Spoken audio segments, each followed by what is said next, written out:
පුතාට මල පැනලා පුතා හුණුසාල් කැඳේක අරන් අම්මගේ කටේ හැලුවා. මෙන්න බඩු අද සුපිරි බඩු නේ. ඇවිල්ලා තියෙන ටික වෙනස්ම කතාවක් කියන්න. මේ ඇවිල්ලා මේ දැක්කම දන්නවා මේ අලු කෙල්. ඉතින් මේ ඇඹුල් තියෙනවා, සීනි තියෙනවා, ඇම්බන් තියෙනවා, එක එක කෙසෙල් වර්ග තියෙනවානේ. ඉතින් මේ අලු කෙල් වලට අලු කෙල් කියන්නත් පොඩි මේ ජනප්‍රවාදයේ කතාවක් තියෙනවා. ඒක පොඩ්ඩක් අද කියලා දෙන්න. මේ ඔන්න ඉතින් එක ගෙදරක හිටියලු අම්මයි පුතයි මේ ලේලි. ඉතින් දැන් මේ ඒ අම්මට පුතා මේ හරිම ආදරේලු. ඉතින් ආදරේ ගොඩක්ම මේ ලේලිට වඩා ඇත්තටම මේ අම්මට ආදරේලු. ඉතින් දැන් කොහොමද ලේලි අම්මත් එක්ක කේස්. දැන් පුතා හැමදාම වැඩට යනවානේ. එතකොට ඉතින් මේ ලේලි තමයි අම්මට කැම ටික හදලා දෙන්නේ.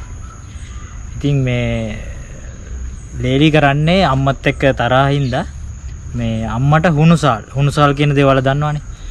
අම්මට හුණුසාල් දෙනවලු ලේලි පුතයි මේ හොඳට මේ කෑම උයාගෙන කනවලු.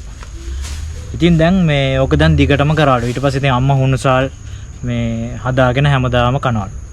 ඊට පස්සේ දවසක් මේ පුතා ආවලු හදිස්සිය ගෙදර. ඉතින් පුතා හදිස්සිය ගෙදර ආවට පස්සේ මේ ලේලිට බය හිතුණලු. දැන් ලේලි දන්නවනේ ලේලි අම්මට කරන්නේ මේ හොඳ නැති වැඩක් කියලා. ඉතින් හුණුසාල් බත් තමයි අම්මා ඒතකොට හැමදාම කන්නේ. ඉතින් මේ පුතා ආව ගමන් ලේලි කිව්වලු අන්න බලන්න අම්මට අපි කොච්චර හොඳට සලකනවද. මේ ඒ කොච්චර තිබ්බත් මේ අපිට ලැජ්ජා කරන්න හුණුසාල් බත් මේ සුප් හදාගෙන තමයි ආම් බොන්නේ. ඉතින් දැන් ඔයා ගිහින් පොඩ්ඩක් බලන්න කිව්වා. ඉතින් දැන් පුතා බැලුවල යකෝ අපි මෙච්චර සලකනවා මේ මෙහෙම කරන එක හොඳ නෑ නේද කියලා මේ පුතාට තරහ ගියාලු. පුතාට තරහ ගියාට පස්සේ මේ පුතා කරපු වැඩේ ගිහින් බලපුවම අනේ ඇත්ත තමයි කතාව. අම්මා මේ හුණුසාල් කැඳ හදාගෙන බොනවලු. ඊට පස්සේ පුතාට මල පැනලා පුතා හුණුසාල් කැඳේක අරන් අම්මගේ කටේ හැලුවා.